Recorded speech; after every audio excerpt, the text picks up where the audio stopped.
Welcome back viewers, एक बार फिर आपको मॉर्निंग शो में खुश आमदीद कहेंगे। इस वक्त मुल्क शाम के अंदर जो कुछ हो रहा है वो सबके सामने है कि एक अरसे दराज से हम देख रहे हैं कि एक कैंपेन चली जो वहाँ के सदर थे बशारुल असद, उनके अगेंस्ट जो वहाँ के ग्रुप्स हैं वो काफ़ी अरसे तक अपोजिशन कोशिशें करती रही कि किसी तरह से स्टेप डाउन करें, लेकिन 54 साल इनकी जो दौरे हुकूमत थी इनकी पूरी फैमिली की, और 24 साल कमोबेश इनकी अपनी इनफरादी तौर पर हुकूमत, उसको स्टेप डाउन किया। लेकिन अभी सबसे पहली ब्रेकिंग न्यूज़ हम आपको इस मॉर्निंग शो से ही दे रहे हैं कि बशारुल असद साहब के बारे में पता चला है कि ज़राए से मालूम हुआ है और कंफर्मेशन भी आ गई है कि वो इस वक्त मॉस्को के अंदर हैं, रशिया के अंदर, यानी कि रूस में एज आ पनाह गुज़ीन उन्होंने वहाँ पर पनाह ली हुई है और इसकी कंफर्मेशन आ गई है, विद फैमिली हैं वो। और हम इसी पर बात कर लेंगे कि कैसे वो वहाँ से सही सलामत निकले हैं या फिर वो कहा जा रहा है कि भागे हैं। दूसरे ग्रुप ने हमने देखा कि जब ये आए तो उन्होंने कहा कि किसी को भी जो है वो नहीं मारा जाएगा, कत्ल किया जाएगा, बच्चों को और औरतों को उन्होंने जेलों से निकाला जो औरतें जेलों में थीं, और फिर हवाई फायरिंग करने को भी मना किया गया कि कोई खुशी जो है वो हवाई फायरिंग से नहीं होगी। लेकिन इसके पीछे बड़े महरक़ात हैं। दो पर्सपेक्टिव इस वक्त नैरेटिव बिल्ड हो चुके हैं। एक पहला नैरेटिव है कि इसमें रूस, तुर्किया और ईरान एक तरफ ये भी हैं, दूसरी तरफ हमने देखा कि नेतन्याहू ने एक वीडियो बनाई है उस इलाके में जाकर सीरिया के, और ये कहा है कि बशारुल असद की हुकूमत का ख़ात्मा हो गया है और अब जो है वो ये अच्छे दिन आ चुके हैं। इस तरह की कुछ बातें की हैं। तो हमारे साथ इस वक्त माहिर उमूर मशरिक़ वस्ता अली हिलाल साहब मौजूद है। अली, अस्सलाम वालेकुम, उम्मीद करता हूँ आप खैर खैरियत से होंगे। वालेकुम अस्सलाम बिलाल खान जी, अल्हम्दुलिल्लाह। अली भाई, मैं जानना चाहता हूँ कि उस वक्त हमने अभी कुछ दिन पहले सीरिया की बात की, तो सीरिया के अंदर अब हमने देखा कि वो स्टेप डाउन कर दी है असद साहब की जो गवर्नमेंट है। हाउ डू यू सी, ये कैसे देखते हैं आप कि ये हो क्या रहा है और किसकी वजह से हुआ ये? जी बिलाल खान, जैसा कि आप देख रहे हो कि कल इतवार 8 दिसंबर को बशारुल असद के इक़्तिदार का बाकायदा और रस्मी जो है खात्मे का ऐलान हो गया। 24 साल बशारुल असद का इक़्तिदार जो है वो अरब स्प्रिंग का निशाना और शिकार बन गया। ठीक है। आपको हम साबका नशिस्त में भी ये बात हुई थी कि ये वही अरब स्प्रिंग है जिसका आगाज़ 2011 से शिमाली अफ्रीका के अरब इस्लामी मुल्क ट्यूनिस से हुआ था, और ये बशारुल असद छठे अरब हुक्मरान है जो इस तहरीक के का शिकार होकर वो इक़्तिदार से हाथ धो बैठे। ठीक है। कल जब वो इक़्तिदार से बेदखल हो गए तो उसके बाद उनको लेकर जाने वाले तैयारी के बाद बड़ी वो हो गई, छिमेगुइयाँ शुरू हो गई। किसी ने कहा कि वो गिर कर जो है कई निशाना बना है और बशारुल असद जो है वो अब इस दुनिया में नहीं रहे।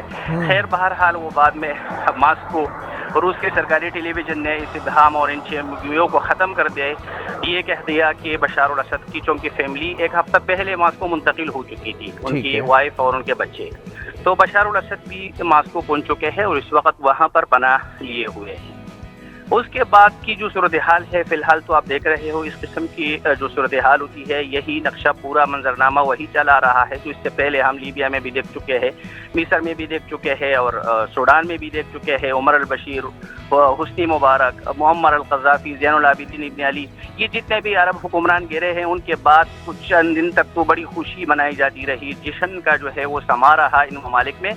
लेकिन बाद में होता यही है और अभी तक हम यही देख चुके हैं कि उसके बाद फिर हालात एकदम जो है वो चेंज हो जाते हैं और हालात में बड़ी मायूसकुन किस्म की तब्दीली आ जाती है। ठीक है। तो जिस मकसद के लिए खून खराबा किया जाता है, लोगों को मारा जाता है और सरकारी जो तनसीबात है उनको निशाना बनाया जाता है, नुकसान हो जाता है, तो उसके बाद उसका कोई मस्बत नतीजा सामने इन ममालिक में अभी तक नहीं आया।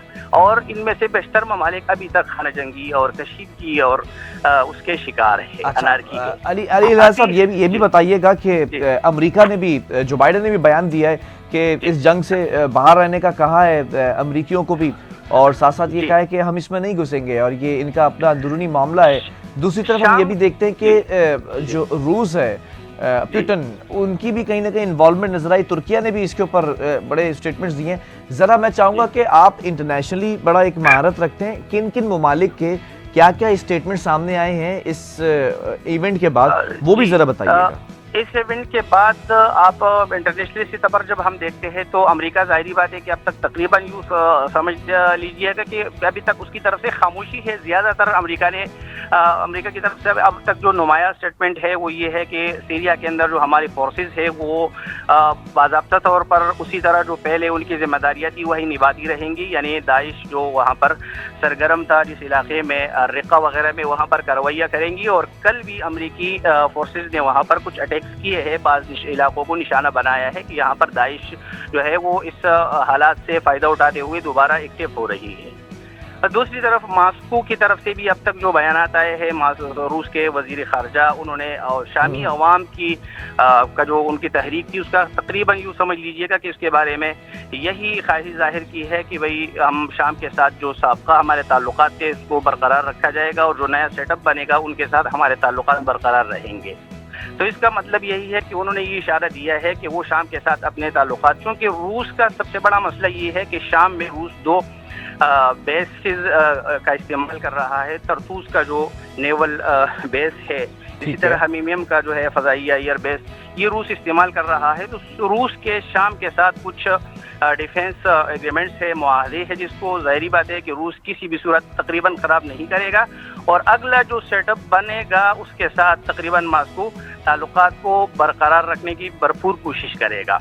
इस तरह इलाके में मशरिक़ वस्ता का सबसे जो अहम मुल्क ईरान है, जिसके बशर अल असद के गवर्नमेंट के साथ अच्छे ताल्लुकात रहे हैं, बल्कि अगर ये कहा जाए कि 2011 के दरमियान जो ये शामी बगावत का है, तहरीक का है, ये जो शुरू हुई थी अवामी, तो उस वक़्त इनको सबसे ज़्यादा जो सहारा दिया था बशर गवर्नमेंट को तो ये रूस और ईरान ने दिया था। ईरान ने बड़ा अच्छा और बड़ा किरदार अदा किया था। बाद में जब ये गज़ा वॉर के दौरान भी हमने देखा कि इसमें भी ईरान ने शाम में तकरीबन अपनी मौजूदगी को बरकरार रखा और शाम के साथ अच्छे ताल्लुकात रखे। और अभी जो हालात जब चेंजिंग आ गई है तो इसके बाद भी ईरानी वज़ीर ख़ारजा ने सबसे ज़्यादा मतलब सफारती सतह पर दौड़ धूप की और बड़े एक्टिव नज़र आए और हालात को कंट्रोल करने की बड़ी कोशिश की। तो उसके बाद भी ईरान की तरफ से अभी तक वज़ीर ख़ारजा का जो अब्बास अराग़ची है, उनके बयानात बड़े मुस्बत है। अगर हम उनको देखें तो मुस्बत है और वो भी यही ख्वाहिश ज़ाहिर कर रहे हैं कि सीरिया में जो भी कुछ हो लेकिन वहाँ पुरअमन इक़्तिदार की मुंतक़िली भी हो, वहाँ पर जो अवाम है उनको अमन और सुकून भी मिले और वहाँ पर एक पुरअमन शाम जो है जिस अंदाज से पहले था और इलाक़ाई जो ममालिक है उनके लिए वो ख़तरा न बने। वहाँ की अराज़ी को कोई गैर मुल्की क़ुव्वतें, कोई दहशत टेररिज्म जो तंजीम है वो इस्तेमाल न करे, बैड इस्तेमाल उसका न हो। नहीं, बड़ा तफसील से आपने गुफ्तगू की। मैं ज़रा एक चीज़ और यहाँ पर जानना चाहूँगा, ज़रा पाकिस्तानियों के हवाले से जो पाकिस्तानी ज़ायरीन हैं 250 के करीब तादाद बताई जा रही है वहाँ पर फंसे हुए, कुछ ऑफिशियल स्टेटमेंट्स हैं आपके पास कि कुछ आपने पता करने की कोशिश की? आपके ताल्लुकात या आप मुझे बता रहे थे कि मैंने जानने की कोशिश की, कुछ पता चल सका कि किस हाल में है, कैसे हैं वो लोग? कल हम पूरा दिन तकरीबन कल वहाँ के सहाफ़ियों के साथ और सोशल मीडिया एक्टिविस्ट के साथ रब्ते रहे हैं हमारे इस हवाले से।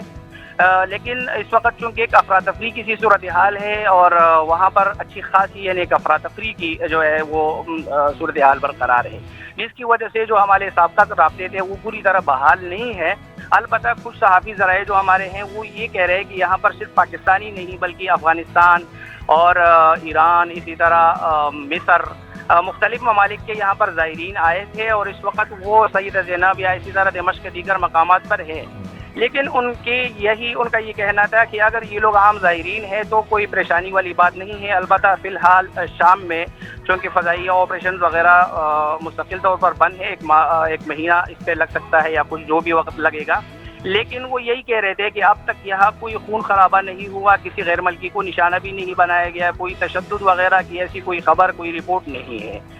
और वो यही कह रहे हैं कि हम बरकरार मतलब यहाँ की जो इंतज़ामिया है या जो नई अपोजिशन आई है तो वो लोग ये कोशिश में हैं कि किसी गैर मुल्की को निशाना न बनाया जाए और ये जो उनकी तहरीक है ये पूरा मन रहे। ठीक है। इस वजह से इसमें तसल्ली की बात यही है कि फ़िलहाल अब तक अगर हम देखते हैं तो इसमें कोई ऐसा खून खराबा हुआ नहीं है, तो इम्कान यही है कि इंशाअल्लाह इनको कोई परेशानी इनकी जो है वो चंद दिन की तो रहेगी, लेकिन ऐसी उनकी जानों को ख़तरे वाली बात वहाँ के ज़राए यही कह रहे हैं कि नहीं है।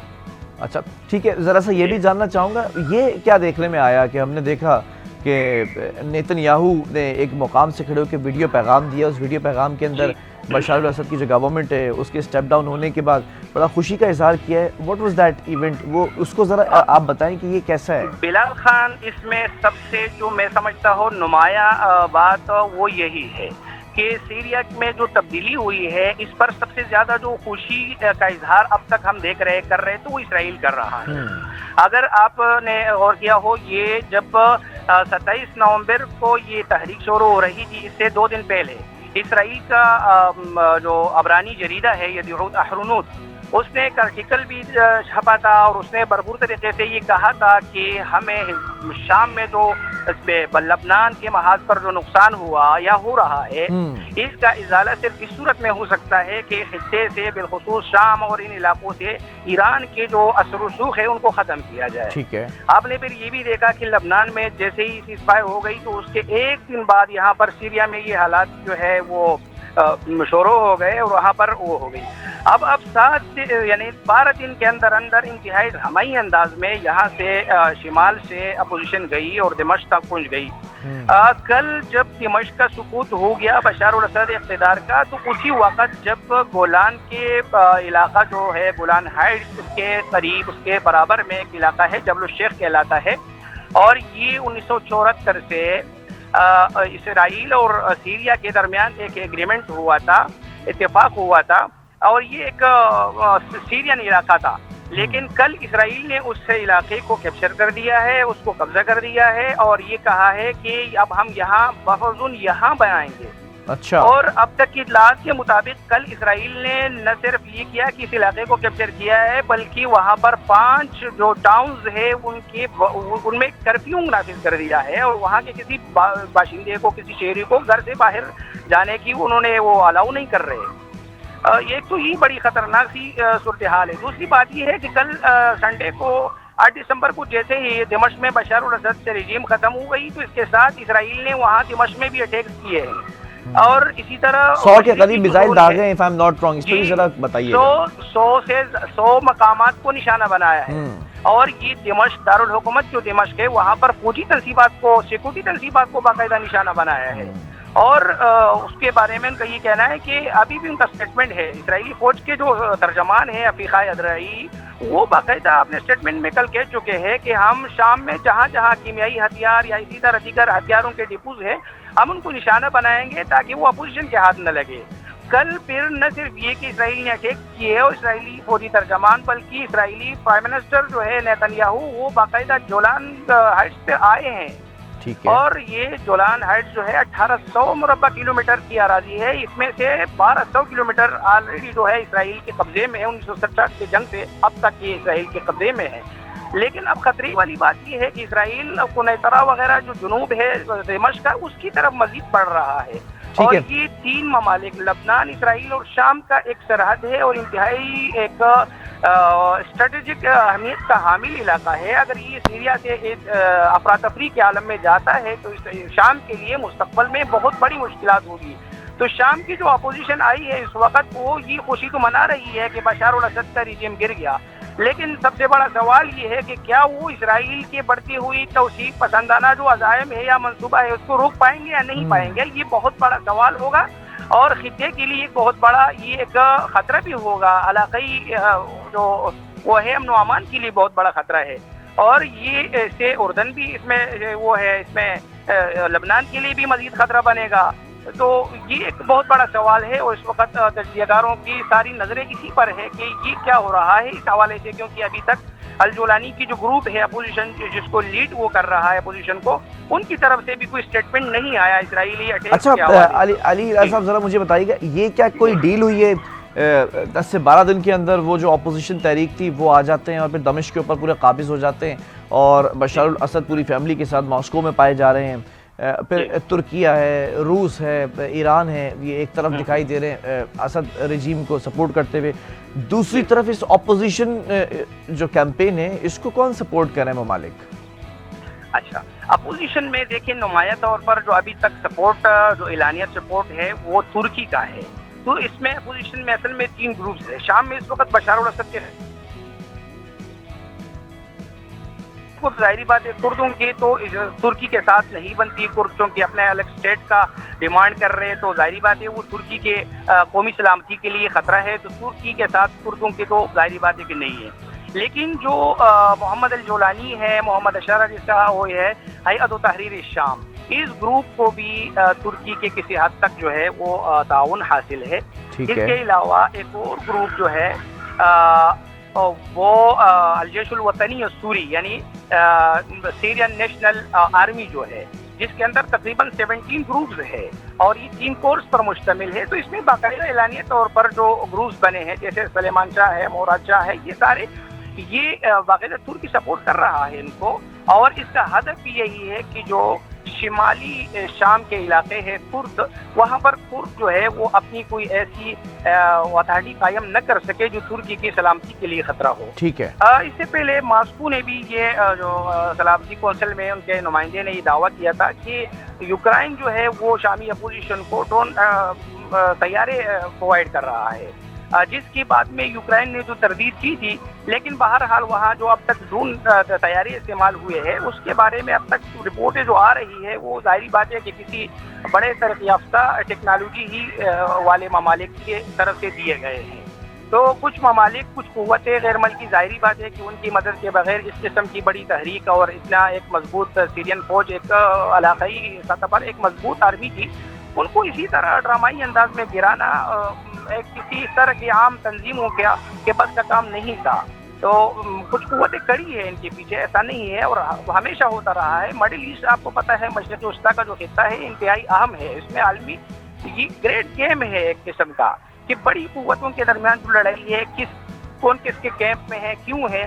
اور اسرائیلی میڈیا کو اس میں اس حوالے سے جب ہم دیکھتے ہیں وہ سب سے زیادہ رہنمائی ہمیں وہاں سے ملتی ہے کہ اسرائیلی میڈیا اب تک مسلسل یہی کہہ رہا ہے کہ اس علاقے سے ایران اور ماسکو کا جو اثر رسوخ ہے اس کو جب ختم کیا جائے گا تو تب اسرائیل ایک محفوظ اسرائیل جو ہے وہ بن سکے گا. ٹھیک ہے, بہت شکریہ, بہت شکریہ علی راز صاحب. اس کے اوپر ہم مزید گفتگو کریں گے, بڑی ڈیٹیل گفتگو ہوئی, آپ کے تجزیے کا بڑا شکریہ. ماہر امور مشرق وسطیٰ علی راز صاحب ہمارے ساتھ موجود ہے. اب دیکھنا یہ ہے کہ ہونے کیا جا رہا ہے مڈل ایسٹ کی. اگر بات کی جائے مشرق وسطیٰ کی بات کریں, گلف کنٹریز کی بات کریں یا عرب ممالک کی بات کریں, یہ خطہ بڑا اہمیت کا حامل ہے اور ہم ہر لحاظ سے اس کو اہمیت کا حامل سمجھتے ہیں, چاہے وہ دنیاوی لحاظ سے ہو, چاہے وہ دینی لحاظ سے ہو, چاہے وہ آخرت کے لحاظ سے ہو. دیکھنا یہ ہے کہ ڈائمنشنز اور ڈائنمکس اور پولیٹیکل چینج اور جو رجیم چینج آ رہا ہے اس کے بعد حکومت اور کون سا ایسا ملک ہے جو وہاں اس خطے کے اندر برسر اقتدار آنا چاہتا ہے یا آ چکا ہے. اسی کے ساتھ مارننگ شو کا وقت ختم ہوا. مجھے اور میری پوری ٹیم کو اجازت دیجیے, کل پھر حاضر ہو کر آپ کوشش کریں گے کہ سردیاں آ چکی ہیں تو سردیوں سے ریلیٹڈ جتنے ٹاپکس آپ نے بتائے ہمیں فیڈ بیک کے ذریعے وہ تمام ٹاپکس یہاں پر ڈسکس کیے جائیں. اللہ حافظ.